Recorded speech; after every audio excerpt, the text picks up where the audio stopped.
Hi everybody, I'm Jo Paul and I'm an indie author, and today we're going to be talking about choosing your genre. I have always been a crime/mystery author, but I get a lot of questions about how I chose my genre. So here are my 5 tips on how to narrow down what genre you're writing. Number 1, do your research.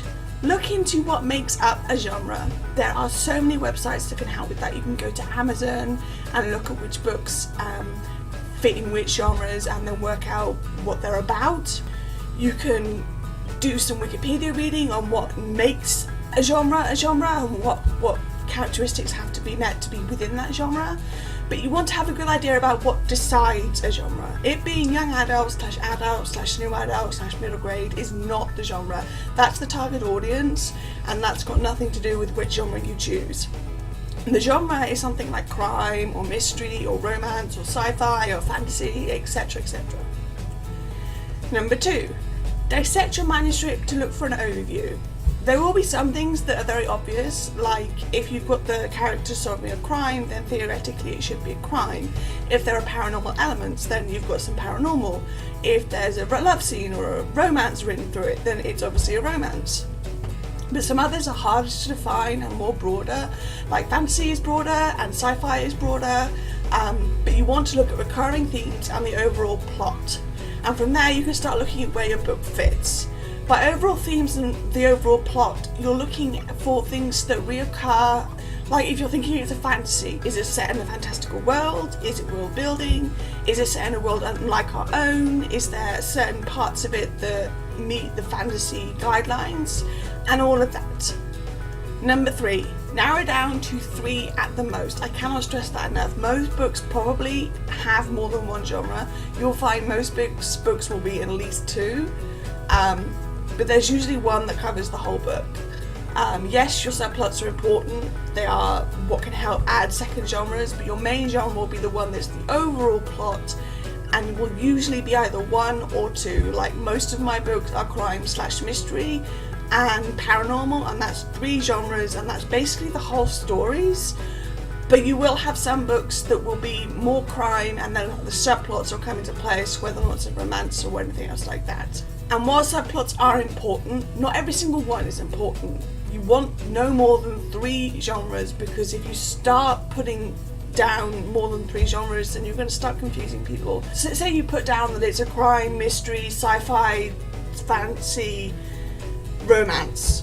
You're going to have people choosing that book based on which genre it fits into, and some people are going to be disappointed if it's not all of those, and it's pretty impossible to be all of those. So like with the Dying Thoughts series, it's a crime and paranormal series because that's the 2 big plots. You can use crime/mystery usually interchangeably depending on the plot itself. I find that with young adult books, mystery is more often used than crime, but because the Dying Thoughts books deal with actual policemen and all the rest of it, it is crime. Places like KDP and CreateSpace, etc. will allow you to choose up to 2. So you want to choose the 2 that are the most important and take out the majority of the plot. You don't want to be spending time narrowing it down and find you're adding in romance just because at some point in the story there is a minor romance between minor characters. So that's what you need to do, narrow it down to 3 at most, 2 if possible. Number 4, find your main genre. If your book is about someone who's travelling to a fantasy world, then your main genre is fantasy. CreateSpace will only allow 1 genre in the extended distribution, so you need to make sure that the one you choose is the one that fits the book completely. So you want, even if there are 2 main ones, to have one that encompasses the whole book. So like with the Dying Thoughts series, I've had paranormal encompass the whole book because that is the main theme and the main genre of the whole thing. While it does have crime undertones and it is a crime book, paranormal is the main part of it. It's when you get to keywords that you can search, that you can start to add other genres. Keywords are usually added as things that people might search for, and they're usually allowed out to think about 7 or 8. So I'll have things like in the Dying Thoughts book, I'll have crime, mystery, stuff like that, and from there that gives people more to search for.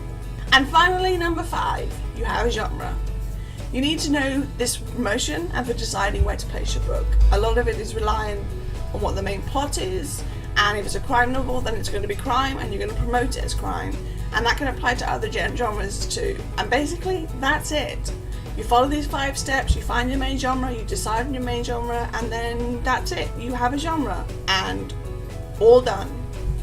And it's really a long process, but it's also not a long process. A lot of people will spend more time researching than they will actually deciding which genre their book fits into, and that's okay, because you want to be sure when you're choosing these genres that your book is in the right one. You don't want to sort of just guess and put your book somewhere and then find that actually, you know what, it's not that genre at all. So that's all I have time for today. If you want to get in touch with me, you can just leave me a comment down below, subscribing to my channel. You can find me on Facebook, on Goodreads, on Tumblr, on Twitter. My books are available on Amazon in ebook and paperback format. I also have a newsletter. And don't forget to check out the Dark Side of Fiction 2017 event, where I will be signing books in October. All the links to which are listed below. Thanks for watching. Bye.